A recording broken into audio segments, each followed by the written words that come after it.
You're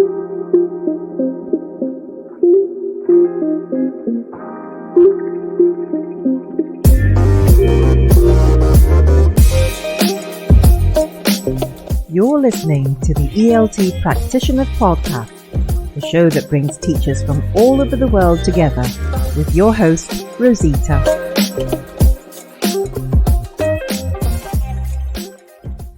Should teachers allow mobile phones in the classroom? When I first thought about letting students use their mobile phones in the classroom, I was put off at the idea of having to think about classroom management issues when I already had my hands full with lesson planning, marking papers, and meetings. I certainly didn't want a bunch of students in my classroom looking down at their phones in the middle of a lesson while I was giving instructions. At the same time, the school where I was teaching was on the verge of implementing the use of iPads for everyone in the classroom, so whether or not I liked the idea, I had to think of ways to play nice when I see learners using their handphones. Besides, it would be ironic for me to think of myself as a technophobe when I had been ICT coordinator for 10 years at the institution where I last taught. So, mobile phones, solution or distraction? I decided to exploit the mobile as a literal tool to support learners towards finding solutions to their language problems. Now, how do I do this? Here are some ideas. Number 1, as an immediate source of research for content. This would be ideal for topic-based lessons where learners use their background knowledge to try and achieve a classroom task. Students who are not equipped with the same type of culture-reliant information as their peers do may fall behind on completing their work. For instance, in a lesson where learners may not be familiar with Western celebrity names, they could do a quick search on famous people to perform the task effectively. Number 2, as a source of reference for pronunciation. Now, this is perhaps the most frequent reason for the use of the mobile phone among learners during lessons. Many a times I've caught glimpses of some of my learners trying to practice their pronunciation of certain phrases and words prior to presenting their work.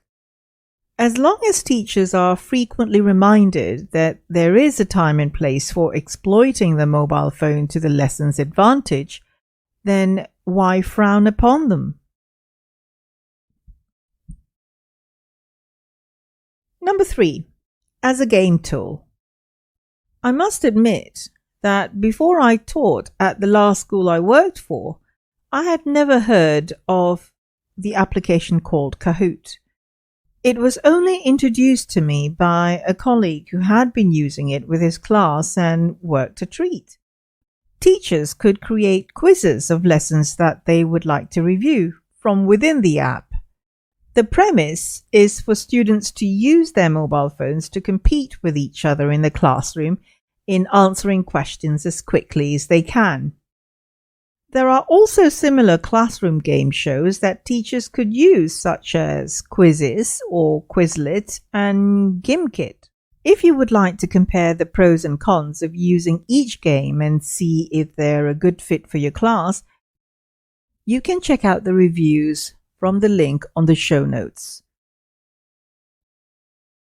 Number 4, recording their voices and analyzing strengths and problem areas. For students who aren't confident in pronouncing certain sounds in English or producing appropriate intonation, mobile phones could be a powerful tool in helping them deal with issues of sound.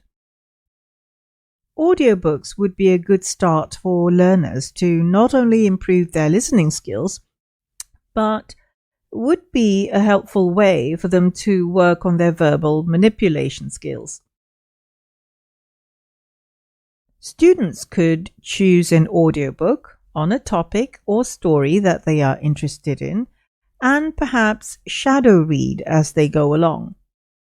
Recording their voices as they read the text would enable learners to listen back and compare and contrast the sounds that they hear and the ones that they produce. They could choose to re-record their voices until they feel that their pronunciation and intonation match the audiobook narrators. Alternatively, teachers could assign learners a speaking task and get them to record their voices on an online voice recorder platform like Vocaroo to practice their speaking skills. Number 5. Using it to capture texts. With the mobile phone, teachers can do away with waiting for students to finish taking notes from the whiteboard before moving on to the next stage of the lesson or waiting for a fresh surface to write on. Oftentimes, I instruct my students to quickly take a snapshot of my board work before I erase it. Of course, learners will need to review and make sense of what they see on the board before organizing it into notes. Students may need to be frequently reminded of the importance of revising their lessons on their own and not leave the images on their mobile phones for posterity. Number 6. For paperless assignments. I have used Google Classroom to give homework instead of relying on hundreds of worksheet photocopies throughout the term. I quite like the convenience of scheduling the tasks at different times and the option of assigning marks or grades when each task is submitted. For this, students will need to have a Google account to have access to the platform. There are so many sites out there that teachers can use to communicate with students outside of class. Some may have access to certain media sites while others may not, so it may be worth checking to see if there is a common platform for students to log in without too much hassle.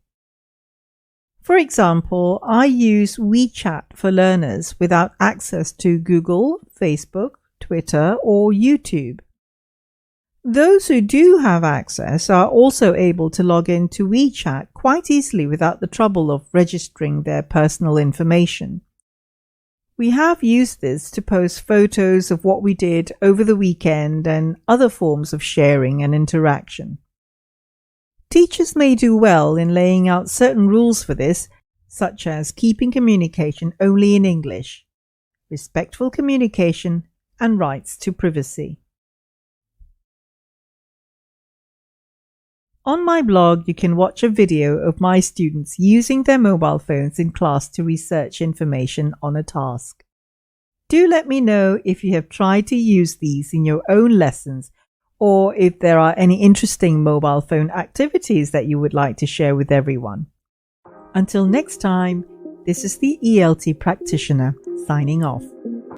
Thanks for joining us this week on Reflections of an ELT Practitioner.